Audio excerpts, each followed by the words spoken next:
So Cristiano Ronaldo has won 5 Ballon d'Ors and is aiming to win one of the only tournaments he never has, the World Cup. With 147 caps under his belt, let's take a look at the starting 11 from his very first one, when he arrived as a half-time substitute against Kazakhstan in August 2003. Ricardo. England fans will remember Ricardo well, considering he basically took the piss when helping his country knock the 3 Lions out of Euro 2004. The then Sporting Lisbon keeper was so confident the English would fluff their lines when it came to penalties that he tossed away his gloves, saved Darius Vassell's tame effort before netting the winning spot kick himself. He'd end up becoming Vassell's teammate 7 years later when the pair linked up at Sven-Göran Eriksson's Leicester City. He retired in 2014 with Portuguese club Olhanense. Miguel. Back during Euro 2004, Miguel was a defender who rose to prominence and was actually touted for all the top clubs across Europe. It didn't happen, and the Benfica defender earned a move to Valencia in 2005, where he flitted in and out of the team before being released 7 years later at the age of 32. He has not played since. Fernando Mira. Fernando Mira can look back on his career and say he was a fairly well-travelled man. The Portuguese defender lived in 5 countries, spending time at Benfica, Stuttgart, Galatasaray, Zenit St. Petersburg, and finally Real Zaragoza. He probably won't like to be reminded of the last one. He made his debut in a 6-0 defeat to Real Madrid. Fernando Couto. Fernando Couto was probably lucky to be wheeled out for Euro 2004, considering he was almost as old as time itself. The man had been playing since the 80s and made his international debut in 1990. The former Barcelona centre-half wound down his career with a move to Parma in 2005, where he saw out the final 3 years of his career. He's since enjoyed a brief spell as Braga assistant boss. Rui Jorge. Again, another one who's getting on a bit. Rui Jorge was an experienced defender, and like that yogurt that's been in my fridge since March, had an expiration date which was fast approaching. The Sporting Lisbon left-back signed for Belenenses in 2005, where he saw out the final year of his career. He's currently coach of the Portugal under-21s. Hugo Vieira. Hugo Vieira was always a curious case for fans who watch the Premier League. How could this lightweight excuse for a footballer who looked out of sorts at Newcastle and tailor-made for the bench look suitable enough for a country with aspirations of winning Euro 2004? Hugo Vieira never settled at Newcastle, which is a shame considering the man's talent. His international career lasted 11 years. He spent 5 years at Valencia, 3 at Braga, and the final 3 of his career in Egypt. He most recently spent 6 months as director of football at Belenenses. Castina. Back in 2003, when Castina played this game against the homeland of Borat, not many outside of Portugal would have been too familiar with him. Yeah, he just won the UEFA Cup, sure, but it was the following campaign where he'd really make his mark, with a last gasp equaliser at Old Trafford to send Jose Mourinho fist pumping down the touchline. We're yet to see much of that this season. The Champions League winner saw his career pretty much peter out after that, becoming a bit-part player at both Dynamo Moscow and Atletico Madrid, before becoming the highest paid player at Atlanta in 2007 and rewarding them for their faith and generosity by playing just the once in 3 years. He's since taken up career management and currently serves as boss of CD Nacional, where he manages the Brazilian midfielder Kaká. No, not that one. Deco. Now we're talking. Even though Deco probably shouldn't have been throwing on the Portuguese jersey, considering the man is clearly Brazilian, due to football's dodgy residence rules, which somehow sees Diego Costa playing for Spain, the São Bernardo-born Deco went on to play 75 times for Portugal, due to him having signed for Benfica in 1997 and leaving the country a European champion with FC Porto 7 years later. Undoubtedly the country's focal point and star man, Deco lit up Euro 2004 and spent 4 fruitful years at Barcelona, before Pep Guardiola kicked him out to Chelsea within 5 minutes of arriving. He retired in 2013 at Fluminense.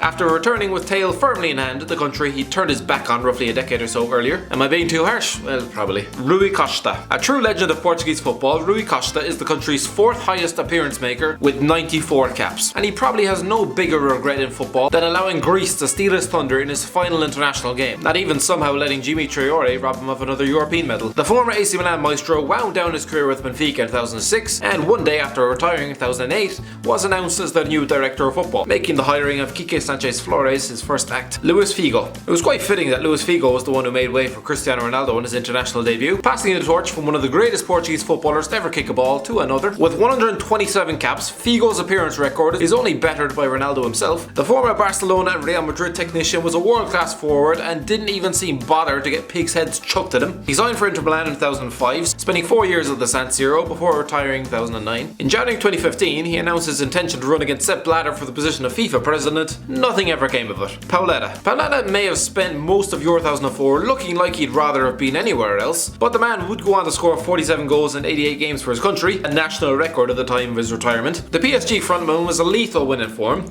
and bowed out in May 2008, back when the Parisians were battling relegation, as opposed to spending half a country's debt on one player. Thanks for watching. Don't forget to like, share and subscribe.